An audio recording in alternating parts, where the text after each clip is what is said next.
Hello po mga guys, mga loads. Good day po sa inyo lahat. Magandang umaga po. I-update ko po mga alagang manok mga guys. Muli po, ito na naman si Kuya Alex. Sana po mga guys, huwag kayong magsawang panoorin po ang aking mga ginawa ko pong cross breeding sa Rhode Island Reds at saka sa native chicken po mga guys. Subscribe din po ang aking channel, Kuya Alex TV channel, official po mga guys. Manag yan.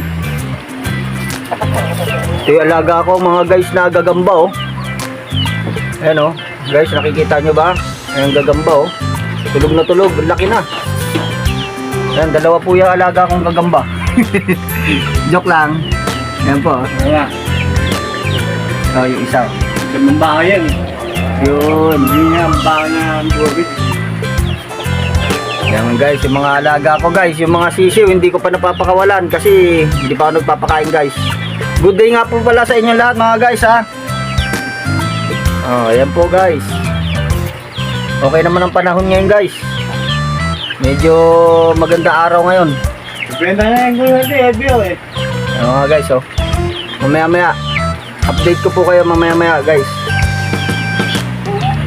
Salamat guys.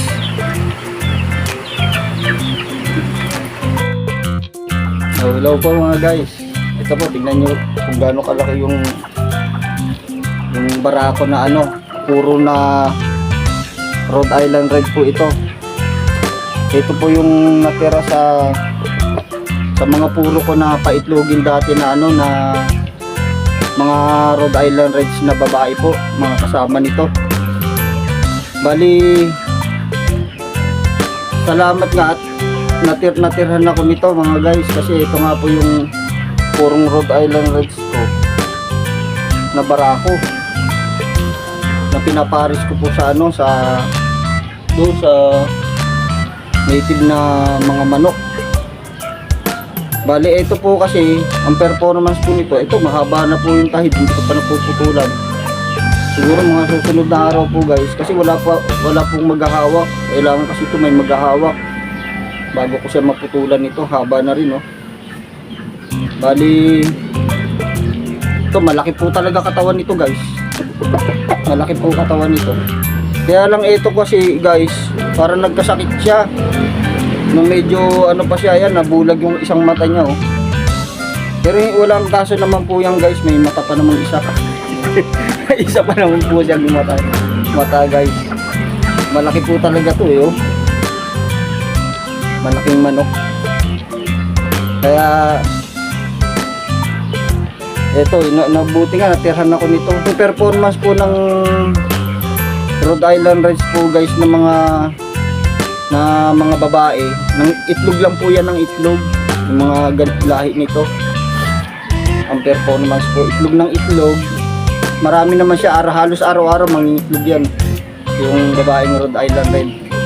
Ito naman po ang katumbas nito, kailangan nito mga anim na babae kasi asawa naman to ng asawa. Itong ganito, nag-aasawa naman siya ng nag-aasawa. Ganun po ang performance. At saka yung ano po niya guys, yung pag kinatay nyo po siya, hindi po nagkakalayo yung lasa niya sa native. Itong Rhode Island Reds, hindi po siya nalalayo. Halos parehas po siya. Yun po. Ito yung itlog ng nauna ko na native chicken na ano guys, hindi pa siya naglilimlim oh. Parang nagtampo ah. Mga guys, ito ang problema ko. Hindi ko alam kung maglilimlim ito eh. Ang gagawin ko na lang rito guys, kung hindi siya maglilimlim, kasi naitali ko po siya eh. Ayan oh, parang nagtampo po siya na naitali siya siguro.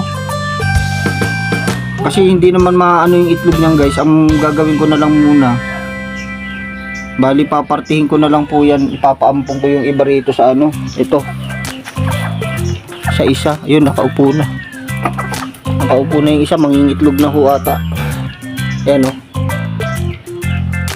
papaampong ko na lang po dyan sa kanya. Yan po, anak na po yan itong ano eh, itong Rhode Island na to na barako. Anak na po yan. Yan. Mukhang hindi maglilimlim ito kasi matagal na to, medyo ilang araw na. Hindi na siya nangingitlog eh. 10 pa rin po yung itlog niya. Pero naglilimlim po yan kasi native chicken yan eh. Parang nagtampo lang siya siguro na itali ko siya guys. Gagawin ko na lang, ito kasi bata pa to, unang first time na itlog niya. Parang paghahatiin ko na lang. At saka ito guys, itatry ko pa po ito kung maglilimlim din po ito kasi 'di ba kinrossbreed ko po sa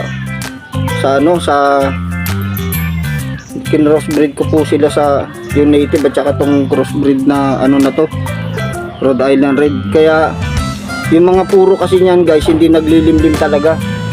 Ito half na to eh, crossbreed na po yan. Yan yung nangingitlog na yan. Anak nito at saka nito. Anak na po niyan, ayun ang nanay oh. Yan. Yung nangingitlog na yan. Kaya itong itlog niya ipapaampong ko na lang po yan pag naglimlim. Kaya i-update ko na lang po kayo mga guys. Sige po.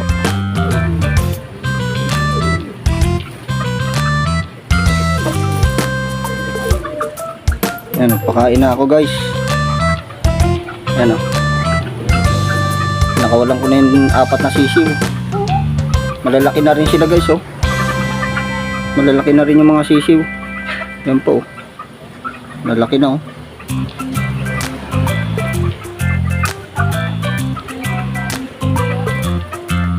Pakain ko na lang sila dyan sa lapag kasi hindi naman basa guys.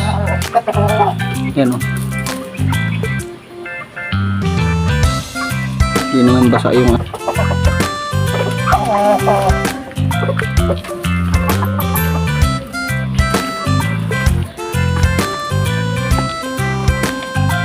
Yan po yung isa ng itlog na. Nangingitlog, pumasok sa ano niya. Yan o, sa pugaran niya, pumasok yung isa. Doon po.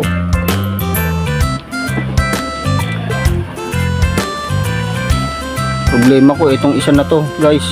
Nagloko sa paglilimlim. May 10 itlog. Maaring yung ibang itlog nito, papaampong ko na lang ron. Doon sa ano. Kasi hindi naman maano yan eh. Hindi naman masisira po yung itlog niya. Doon sa naglilimlim na isang bata pa kasi yun, baka ang iniisip ko baka yung ibang mga itlog nun hindi pa talaga fertile. Ito fertile na yung itlog niya eh. Kasi may edad na po ito eh. Yan. Pinakananay na po yan na native.